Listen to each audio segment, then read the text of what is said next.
Hey, Hollis. Hi, Heather.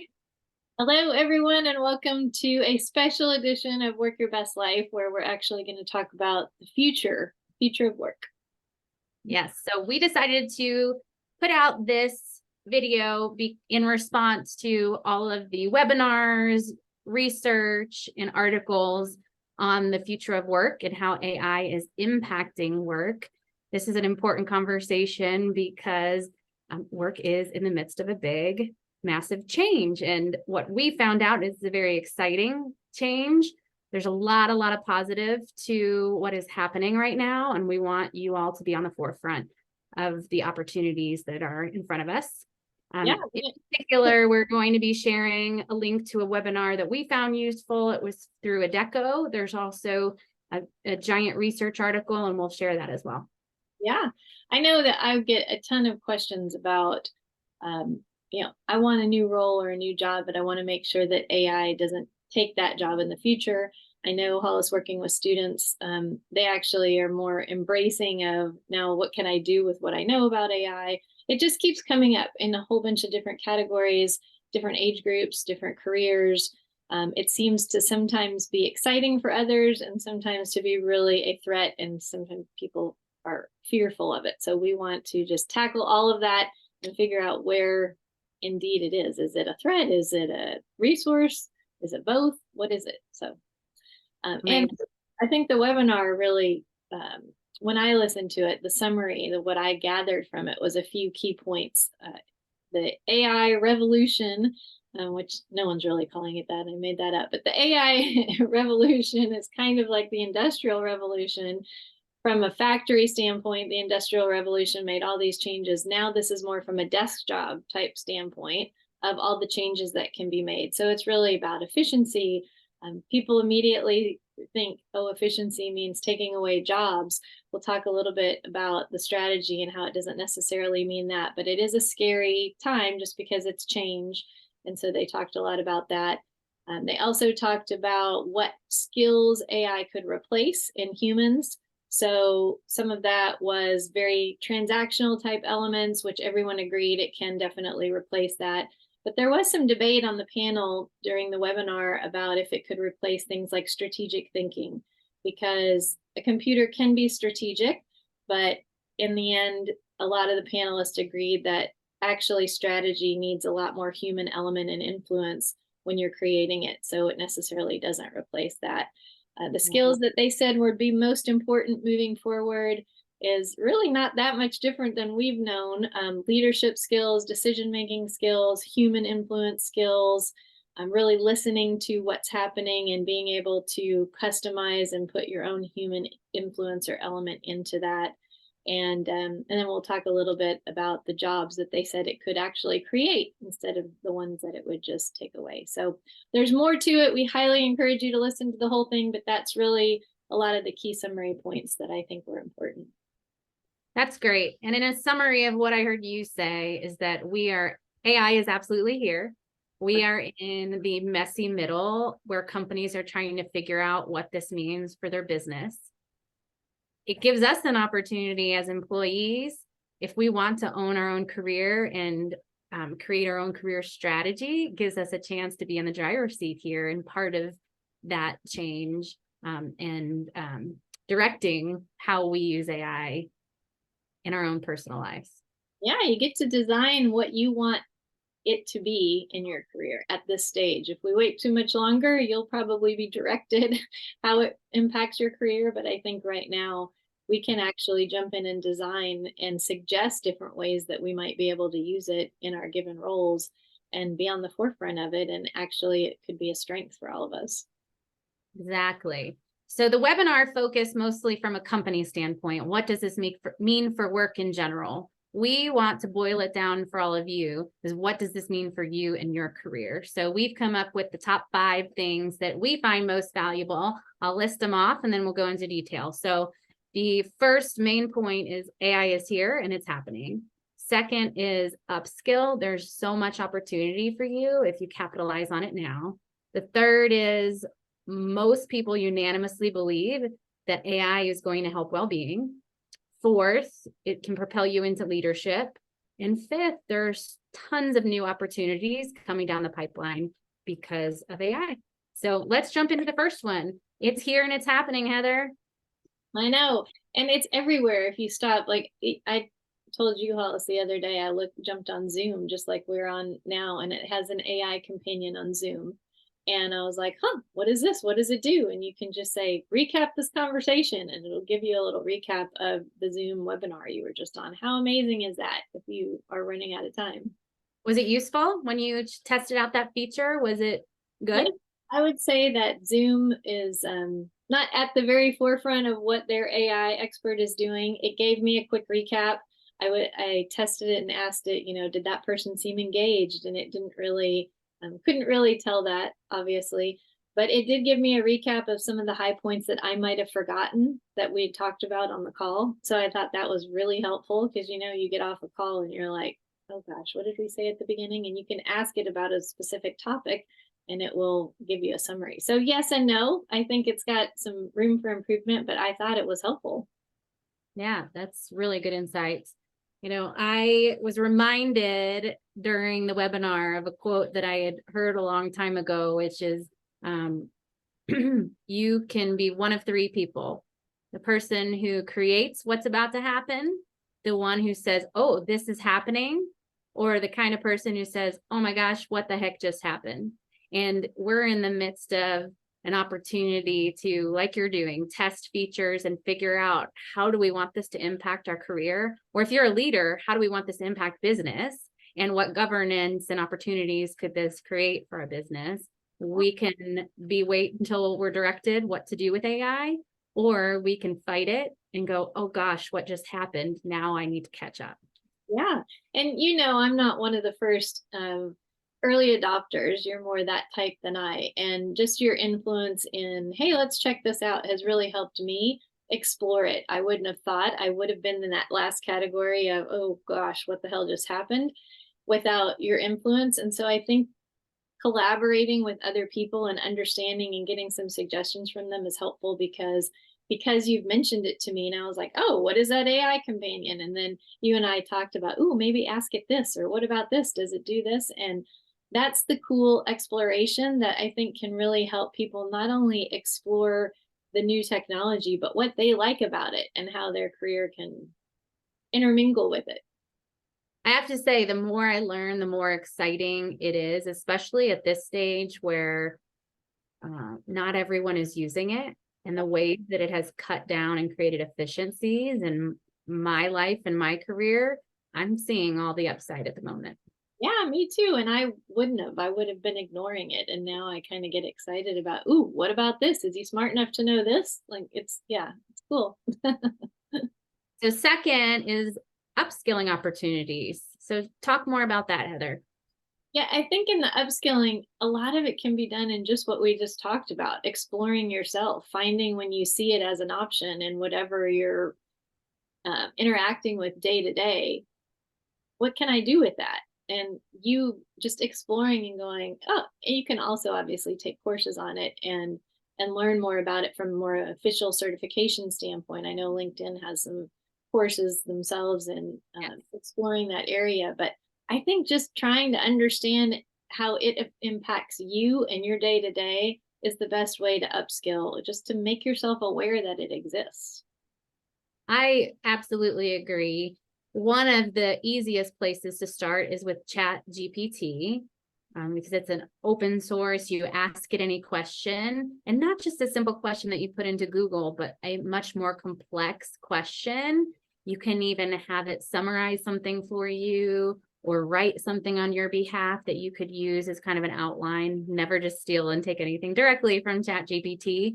But I start with, what am I worried about? Like, gosh, I'm so worried about being able to do everything in my day. Let me look and see if it could summarize this long research article or presentation so that I could decide if it's worth my time or not.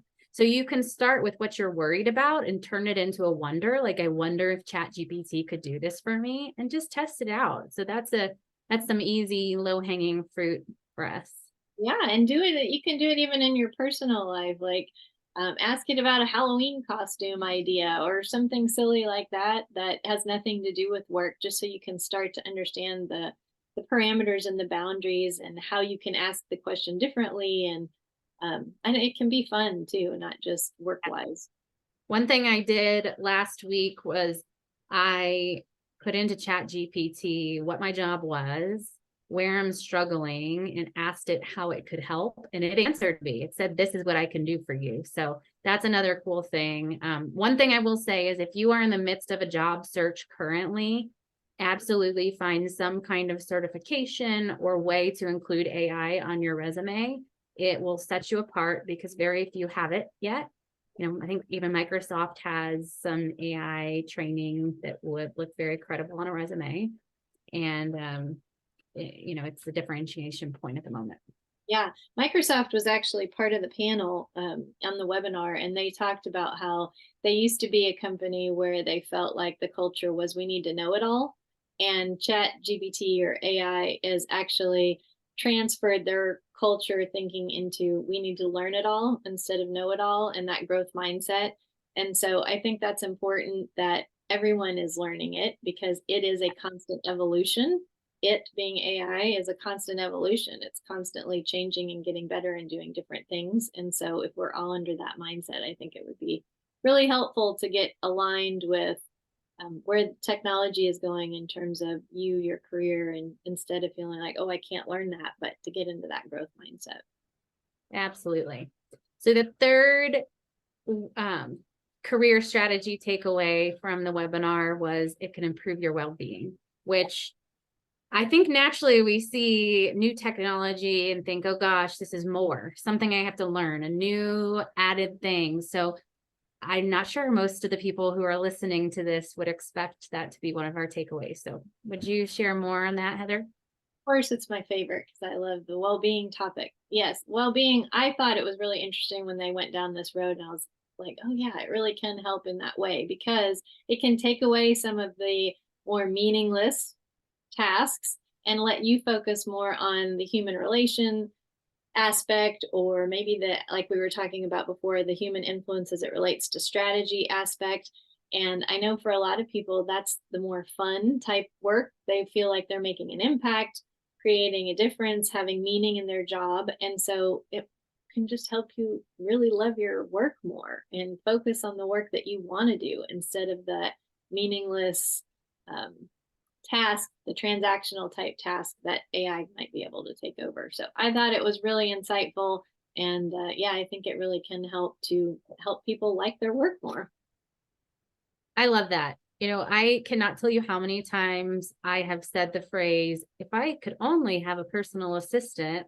And what do you know? That's what AI is honestly great for. It's a co-pilot, and it's not going to replace the need for human beings. It's going to replace a lot of the repetitive, administrative, note-taking, things of that nature. So if we can embrace it, then it could actually be the thing we've all been waiting for and hoping we could have. I mean, if you go back to, like they mentioned, the Industrial Revolution, it took away some of the monotonous do over and over task. And then they had to, yes, some people lost their jobs during that because that's what they were trained to do. But it then required people that knew how the machines worked. And if something goes wrong, what do they do about it? And so again, the human element. So it's the same here. It's the same concept of that. So yes, it could eliminate some jobs, but if you're upskilling ahead of time, you could actually be learning how to do that next job. And so it would not only replace your job, you might get a promotion because you know how to do it. 100%. And when we look back on the most requested changes in people's career, it's, I want to get rid of the monotony. I'm tired of all this paperwork. I'm tired of how much is on my plate and being in the weeds. It kind of seems like this is a cool opportunity for the workforce to move into more opportunities for the work that we are unanimously hearing from folks. Yeah, it'd be the weed whacker. Get those weeds out. Yeah. Oh, I love that. I love that. I think to summarize all of that, I see AI as less of a threat and more as an opportunity. Cool. Yeah, me too. All right. So fourth on our list is propelling into leadership. And this is one that when you first said it, I thought, really? And then you convinced me. So will you share away?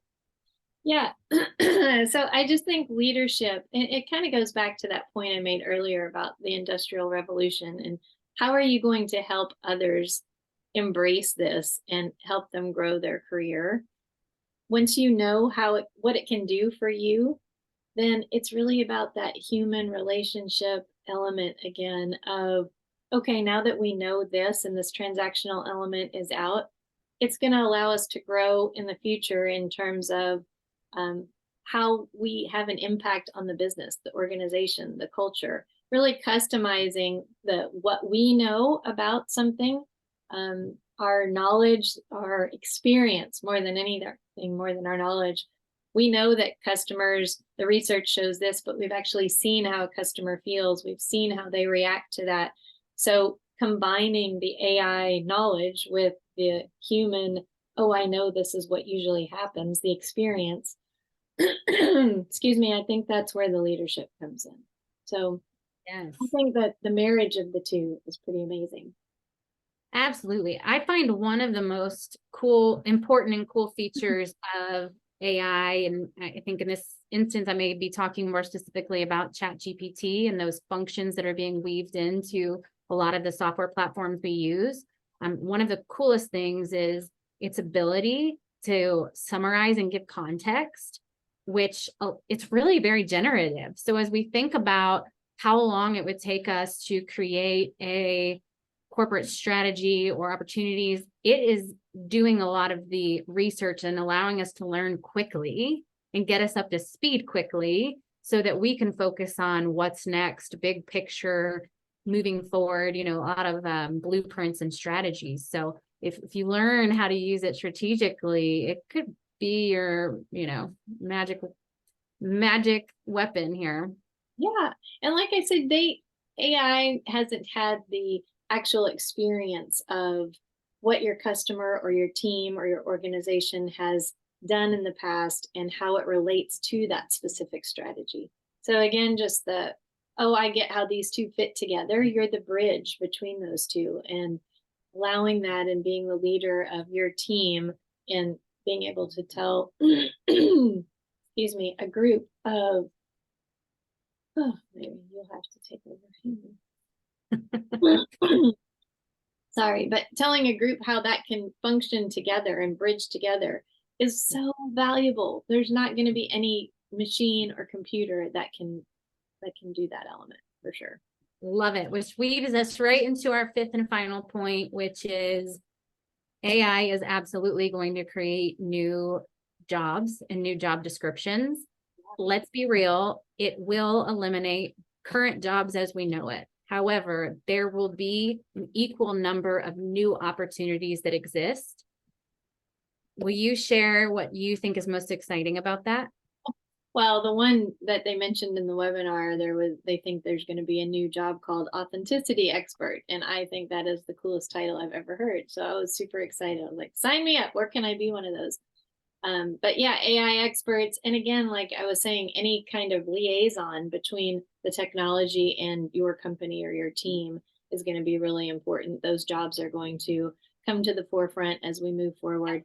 And heck, there's so many others that don't even have titles yet. And I always tell students when I'm talking to them that how could you prepare? Probably the job you're going to go get in 4, 5, 6 years doesn't even exist yet. So we don't even know what they're going to be called. But I know that learning how to prompt AI, looking at cheat sheets on the different types of AI, generative versus the other types, are really helpful just to understand what your passion, where your interest and your passion, and even your past experience or talents, where that can combine with any of the lingo or the cheat sheets on one of those is just, you might create your own title. You might be in an organization and go, oh my gosh, we need a liaison between this and that now that AI has taken over. So what about this title? How cool is that? You get to create a new job. Yes, Absolutely. So I did a quick search before this call on what jobs will AI potentially eliminate so that we can see the thread here. And most importantly, what jobs might it create? So I'd love to give a little context to this. Some of the jobs that it might eliminate are much more administrative things that, or research-based things that an AI bot could do on their own. It has the ability to learn very quickly and make decisions based on new data coming in. So things like analysts, technical writing, or coding. So things that are simply we need manpower. They're learning how to allow AI to do those roles. And what it will bring about is a ton of new opportunities in a space we hear a lot of people really want: compliance management, integration, training for teams, ethics as it relates to AI, experience designers. So it's really cool, the opportunities that it's going to create. And I think if we start to think about, oh, if I wanted that job, what can I do now to get myself ready? That we'd have a whole host of clients in jobs they love. Yeah, and like even a coder, like what part of coding is going to be required that is actually where a job is going to be created. It might not be a coder or even called a coder, but why do you like coding, and the why behind that might be one of these other roles that you mentioned that you might get really excited about. So starting to investigate that now is important. Yeah, need for security engineers, which is still that same kind of lane, but now we're talking about security and how do we write code for AI? It's just a different aspect. Different applications. Yeah. Yeah. Yeah. And I'm curious, did you ask ChatGPT this or just Google? I asked Google this. I wanted the lists that are available out on the internet, but I would love to go ahead and put into ChatGPT, this is my job. Here's what I do. You know, in the future, when you AI take over my current job, what will be available for me in the future? And I would imagine it would give me some answers. Yeah, I think we should, that's everybody's homework. Go check that out, put their job in and see what it says. It'll be interesting. Yeah. Absolutely. And I would love to hear from all of you of what are you most excited about when you think about AI? What are you most worried about? And most importantly, what would you like to hear from us? We want to help you get on the forefront of this new technology and all the opportunities it could create for you. So what kind of content or research can we bring you in this space? Yeah, for sure. We want to hear from everyone in terms of, was this helpful, and do you want to hear more of it, and also what specific pieces, because I know I want you to be excited about it instead of frightened about it. And so that's, hopefully we've done a little of that today. Yes, and to remind everyone, the opposite of worry is wonder. So instead of worrying about it taking your job, wonder what it can do for you. And I suspect that will change a lot of our approaches to adopting or learning. I love that. You're so good about asking that. What I wonder instead of worry. It's an excellent reframe. Yep. Well, thank you, Heather, for talking through this with me and everyone who has made it to the end of this video. Yeah, it's been amazing. You'll check out the link that we're going to provide on the Addeco video, or any others that you see. Pass along any other resources for us that we can continue to learn in this space too. And happy Friday. Talk to you later. Bye.